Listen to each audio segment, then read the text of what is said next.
Hi friends, welcome back to my channel. ഇന്ന് നമ്മൾ discuss ചെയ്യാനായി പോകുന്നത് ഒ ഹെൻറി എഴുതിയ ആഫ്റ്റർ 20 ഇയേഴ്സ് എന്ന ഷോർട്ട് സ്റ്റോറിയാണ്. വില്യം സിഡ്നി പോർട്ടർ ഒരു അമേരിക്കൻ റൈറ്ററാണ്. അദ്ദേഹത്തെ എല്ലാവരും തിരിച്ചറിയുന്നത് ഒ ഹെൻറി എന്ന പെൻ നെയിമിലാണ്. അദ്ദേഹം ഷോർട്ട് സ്റ്റോറീസിലാണ് ഫേമസ് ആയതെങ്കിൽ പോലും അദ്ദേഹം പൊയട്രിയും നോൺ ഫിക്ഷനും ഒക്കെ തന്നെ എഴുതിയിട്ടുണ്ട്. ഇനി നമുക്ക് ആഫ്റ്റർ 20 ഇയേഴ്സ് എന്ന ഷോർട്ട് സ്റ്റോറി ഒന്ന് നോക്കാം.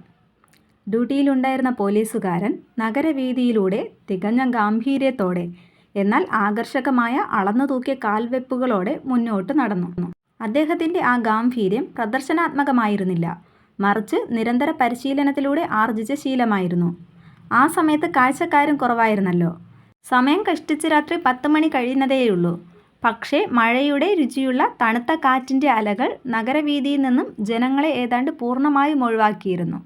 വഴിയരികിലെ ചില കടകളുടെ വാതിലുകൾ പരിശോധിച്ച് പസഫിക് സമുദ്രതീരത്തേക്ക് നീളുന്ന ആ വീഥിയുടെ മുക്കും മൂലയും തൻ്റെ നിരീക്ഷണത്തിലാക്കി കൈവശമിരുന്ന ലാത്തിവെടി വിദഗ്ധമായി കറക്കിക്കൊണ്ട് ഒരു വശത്തേക്ക് അല്പം ചരിവുള്ളതോ എന്ന് തോന്നിക്കുന്ന ഉയരമാർന്ന ആ പോലീസ് ഓഫീസറെ കണ്ടാൽ സമാധാന സംരക്ഷകൻ്റെ പ്രതിരൂപമെന്നേ പറയുവാനാകുകയുള്ളൂ. വൈകുന്നേരം വളരെ നേരത്തെ തന്നെ കടകൾ അടയ്ക്കുന്ന ഒരു പ്രദേശമായിരുന്നു അത്. അവിടെയും ഇവിടെയുമായി തുറന്നിരിക്കുന്ന ഒരു സിഗാർ കടയുടെയോ അല്ലെങ്കിൽ രാത്രി മുഴുവൻ തുറന്നിരിക്കുന്ന ഒരു ലഞ്ച് കൗണ്ടറിൻ്റെയോ വെളിച്ചമൊഴിവാക്കിയാൽ വ്യാപാര സ്ഥാപനങ്ങളുടേതായ ഭൂരിഭാഗം വാതിലുകളും വളരെ നേരത്തെ തന്നെ അടച്ചുപോയിരുന്നു. ഒരു പ്രത്യേക കെട്ടിടത്തിൻ്റെ പകുതി ദൂരം പിന്നിട്ടപ്പോൾ പെട്ടെന്ന് നമ്മുടെ പോലീസ് ഓഫീസർ തൻ്റെ നടത്തം പതുക്കെയാക്കി. അവിടെ ഹാർഡ്വെയർ ഷോപ്പിൻ്റെ ഇരുട്ടുമൂടിയ വാതിലിനരികിൽ നിന്നുകൊണ്ട് ഇനിയും കത്തിക്കാത്ത ഒരു ചുരുട്ടും ചുണ്ടിൽ വെച്ച് ഒരു മനുഷ്യൻ എത്തി നോക്കി. പോലീസുകാരൻ അടുത്തെത്തിയപ്പോഴേക്കും ഇരുട്ടിൽ നിന്ന് ആ മനുഷ്യൻ സംസാരിക്കുവാൻ തുടങ്ങി. ഇവിടെ പ്രശ്നമൊന്നുമില്ല സാർ, ഞാൻ ഇവിടെ ഒരു സുഹൃത്തിനെ കാത്തു നിൽക്കുകയാണ്. ഏതാണ്ട് 20 വർഷം മുൻപ് തീരുമാനിച്ച ഒരു കൂടിക്കാഴ്ച. താങ്കൾക്കിതൊരു തമാശയായി തോന്നുന്നുണ്ടാവാം, പക്ഷെ ഞാനത് വിശദീകരിക്കാം. ഞാൻ പറയുന്നത് സത്യമാണെന്ന് താങ്കൾക്ക് ഉറപ്പാക്കണമല്ലോ അല്ലേ? പണ്ട് 20 വർഷങ്ങൾക്ക് മുൻപ് ഇവിടെ ഹാർഡ്വെയർ സ്റ്റോർ നിൽക്കുന്നിടത്ത് ഒരു റെസ്റ്റോറൻ്റ് ആയിരുന്നു ഉണ്ടായിരുന്നത്. ബിഗ് ജോ ബ്രാഡിയുടെ വക റെസ്റ്റോറൻറ്റ്. ഏതാണ്ട് 5 വർഷം മുൻപ് വരെ, പോലീസുകാരൻ പറഞ്ഞു. അത് പൊളിച്ചു കളഞ്ഞത് 5 വർഷം മുൻപാണ്. വാതിലിനടുത്ത് നിന്ന മനുഷ്യൻ ഒരു തീപ്പെട്ടിക്കൊള്ളി ഉരച്ച് തൻ്റെ സിഗാറിന് തീ പിടിപ്പിച്ചു. തീപ്പെട്ടിയുടെ വെളിച്ചത്തിൽ ചതുരത്താടിയും തീക്ഷ്ണമായ കണ്ണുകളുമുള്ള ഒരു മുഖം തെളിഞ്ഞു വന്നു. അവൻ്റെ പുരികത്തിന് മുകളിലായി ഏതോ മുറിവുണങ്ങിയ പാടുണ്ടായിരുന്നു. അവൻ്റെ സ്കാർഫ് വജ്രം പതിച്ച ഒരു പിന്നുപയോഗിച്ച് ഉറപ്പിച്ചിരുന്നു. അയാൾ പറഞ്ഞു, 20 വർഷം മുൻപ് ഇതേ ദിവസം രാത്രിയിൽ ഞാനും എൻ്റെ സുഹൃത്ത് ജിമ്മി വെയിൽസും ഇവിടെ ബിഗ് ജോയിൽ അത്താഴം കഴിക്കുകയായിരുന്നു. ഞാനും ജിമ്മിയും ഇവിടെ ന്യൂയോർക്കിൽ 2 സഹോദരന്മാരെ പോലെയാണ് വളർന്നു വന്നത്. എനിക്കന്ന് 18ഉം ജിമ്മിക്ക് 20ഉം പ്രായം. പിറ്റേന്ന് രാവിലെ നല്ലൊരു ജോലി തേടി, നല്ലൊരു ഭാവി തേടി ഞാൻ പടിഞ്ഞാറോട്ട് പോവുകയായിരുന്നു. ജിമ്മിയെ ന്യൂയോർക്കിൽ നിന്നും എങ്ങോട്ടെങ്കിലും കൊണ്ടുപോകുന്നതിനെപ്പറ്റി ചിന്തിക്കാനേ ആവില്ലായിരുന്നു. അവനെ സംബന്ധിച്ച് ലോകമെന്നാൽ ന്യൂയോർക്ക് മാത്രമായിരുന്നു. എന്നാൽ ഞങ്ങൾ അന്ന് രാത്രി ഒരു തീരുമാനമെടുത്തു.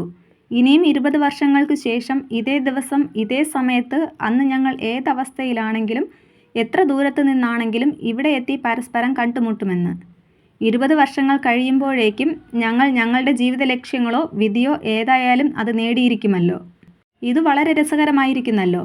2 കണ്ടുമുട്ടലുകൾക്കിടയിൽ ഇത് വളരെ വലിയൊരു ഇടവേളയായി എനിക്ക് തോന്നുന്നു. നിങ്ങൾ ഇവിടെ നിന്നും പോയതിനു ശേഷം കൂട്ടുകാരൻ്റെ വിശേഷങ്ങളൊന്നും അറിഞ്ഞില്ലേ? പോലീസുകാരൻ ചോദിച്ചു.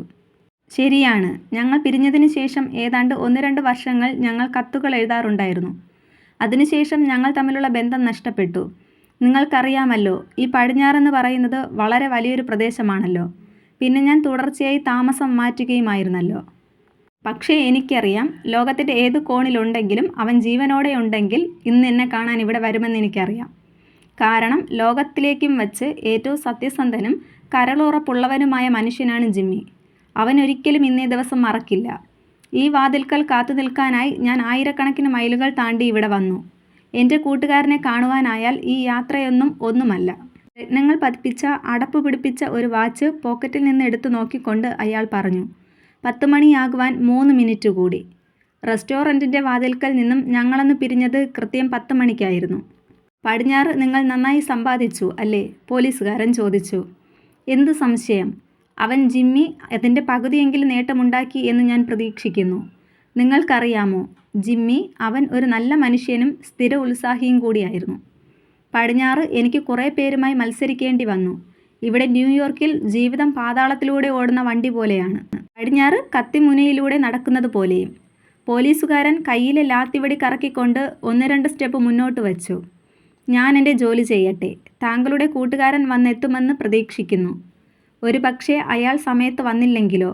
അങ്ങനെ സംഭവിക്കില്ല എന്ന് ഞാൻ കരുതുന്നു. അങ്ങനെയാണെങ്കിലും ഞാൻ അവന് വേണ്ടി ഒരു അരമണിക്കൂർ കൂടി കാത്തു നിൽക്കും. ജിമ്മി ജീവനോടെ ഉണ്ടെങ്കിൽ അപ്പോഴേക്കും അവൻ ഇവിടെ വന്നിരിക്കും, എനിക്കുറപ്പാണ്. പോലീസുകാരൻ വാതിലുകൾ പരിശോധിച്ചുകൊണ്ട് മുന്നോട്ടു പോയി. ഒരു നനുത്ത ചാറ്റൽ മഴ അപ്പോഴും പൊടിയുന്നുണ്ടായിരുന്നു. കാറ്റും ഇപ്പോൾ ശാന്തമായി വീശിയടിച്ചുകൊണ്ടിരുന്നു. കുറേ കാൽനട യാത്രക്കാർ തണുപ്പിൽ നിന്ന് രക്ഷപ്പെടുവാനായി ഉയർത്തിവെച്ച കോളറുകളും പോക്കറ്റിലേക്ക് നിക്ഷേപിച്ച കൈകളുമായി നിശബ്ദമായി തിരക്കിടുന്നുണ്ടായിരുന്നു.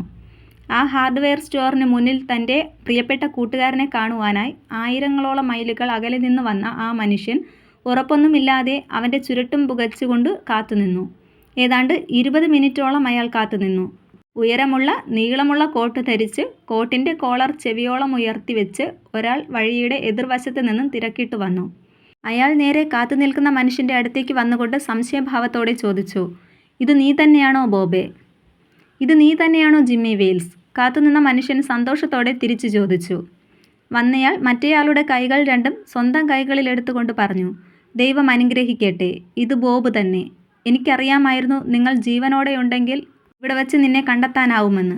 ആട്ടെ, 20 വർഷങ്ങൾ, അത് വലിയൊരു കാലയളവ് തന്നെയാണ്. പഴയ ഹോട്ടൽ ഇപ്പോഴില്ല. അത് ഉണ്ടായിരുന്നെങ്കിൽ നമുക്ക് പഴയതുപോലെ ഒരു അത്താഴം കഴിക്കാമായിരുന്നു. പടിഞ്ഞാറ് നിന്റെ ജീവിതം എങ്ങനെ ഉണ്ടായിരുന്നു ഓൾഡ് മാൻ? ഒരു മുട്ടാളനെ പോലെ. ഞാൻ ചോദിച്ചതെല്ലാം അതെനിക്ക് തന്നു. ജിമ്മി, നീ ഒത്തിരി മാറിയിരിക്കുന്നു. അന്നത്തെക്കാളും 2-3 ഇഞ്ച് പൊക്കം നിനക്ക് കൂടിയതുപോലെ തോന്നുന്നു. ഓ, 20 വയസ്സ് കഴിഞ്ഞ് ഞാൻ ഇത്തിരി കൂടി വളർന്നു. ന്യൂയോർക്കിൽ നിന്റെ ജീവിതം എങ്ങനെ ജിമ്മി? ഒരുവിധം അങ്ങനെ മുന്നോട്ട് പോകുന്നു. എനിക്കിവിടെ ഗവൺമെൻറ് ഡിപ്പാർട്ട്മെൻറ്റിൽ ഒരു ജോലിയുണ്ട്. വരൂ ബോബ്, എനിക്ക് പരിചയമുള്ള അല്പം ഒരു സ്വസ്ഥതയുള്ള ഒരു സ്ഥലത്തേക്ക് പോയി നമുക്ക് പഴയ കാര്യങ്ങളൊക്കെ സംസാരിക്കാം. അവർ രണ്ടുപേരും കൈകൾ കോർത്ത് പിടിച്ച് ആ വഴിയിലൂടെ മുന്നോട്ട് നടന്നു. പടിഞ്ഞാറ് നിന്നും വന്നയാൾ തൻ്റെ ജീവിത വിജയത്തിൻ്റെ അകംഭാവവും കൂട്ടിക്കലർത്തി അവൻ്റെ ജീവചരിത്രം കൂട്ടുകാരനോട് പറയുകയായിരുന്നു.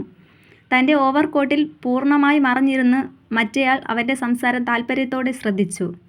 അടുത്ത ഒരു വളവിൽ പ്രകാശപൂരിതമായ വൈദ്യുതി പ്രകാശവുമായി ഒരു മരുന്നുകട തുറന്നിട്ടിട്ടുണ്ടായിരുന്നു. ആ വെളിച്ചത്തിലേക്ക് വന്നപ്പോൾ അവർ പരസ്പരം മുഖത്തോട് മുഖം നോക്കി. പടിഞ്ഞാറ് നിന്ന് വന്ന മനുഷ്യൻ മറ്റേയാളുടെ കൈയിന്മേലുള്ള പിടിവിട്ടുകൊണ്ട് പറഞ്ഞു, നിങ്ങൾ ജിമ്മിയല്ല. 20 വർഷങ്ങൾ വലിയൊരു കാലയളവ് തന്നെയാണ്. പക്ഷേ അത്രയും കാലം കൊണ്ട് ഒരാളുടെ റോമൻ മൂക്ക് ഒരു കുരങ്ങൻ്റേത് പോലെയാവില്ല. പക്ഷേ 20 വർഷങ്ങൾക്ക് ഒരു നല്ല മനുഷ്യനെ ചീത്തയാക്കുവാൻ കഴിയും. ഉയരമുള്ള ആ മനുഷ്യൻ പറഞ്ഞു, സിൽക്കി ബോബ്, താങ്കൾ കഴിഞ്ഞ 10 മിനിറ്റോളമായി ഞങ്ങളുടെ കസ്റ്റഡിയിലാണ്. നിങ്ങൾ ഇങ്ങോട്ട് വന്നിരിക്കുന്നു എന്ന് മനസ്സിലാക്കിയ ഷിക്കാഗോ പോലീസ് ഞങ്ങളെ വിവരമറിയിച്ചിരുന്നു. അവർ താങ്കളെ ചോദ്യം ചെയ്യുവാൻ ആഗ്രഹിക്കുന്നു. മര്യാദയ്ക്ക് ഞങ്ങളെ അനുസരിക്കുന്നതാണ് നല്ലത്. പക്ഷേ സ്റ്റേഷനിലേക്ക് പോകുന്നതിന് മുൻപായി നിങ്ങൾക്ക് നൽകണമെന്നാവശ്യപ്പെട്ടുകൊണ്ട് പെട്രോൾ പോലീസ് മിസ്റ്റർ വെയിൽസ് എന്നെ ഏൽപ്പിച്ച ഒരു കുറിപ്പ് ഞാൻ നിങ്ങൾക്ക് കൈമാറുകയാണ്. ഈ ജനാലയിൽ നിന്നുള്ള വെളിച്ചത്തിൽ നിങ്ങൾക്കത് വായിക്കാം. പടിഞ്ഞാറ് നിന്നും വന്ന അയാൾ തൻ്റെ കയ്യിലേക്കെത്തിയ ആ കൊച്ചു തുണ്ട് കടലാസ് തുറന്ന് വായിക്കുവാൻ ആരംഭിച്ചു. കുറിപ്പ് വായിച്ച് തീരുമ്പോഴേക്കും അയാളുടെ കൈകൾ വിറയ്ക്കുന്നുണ്ടായിരുന്നു. കുറിപ്പിൽ ചുരുക്കം വാക്കുകളെ ഉണ്ടായിരുന്നുള്ളൂ.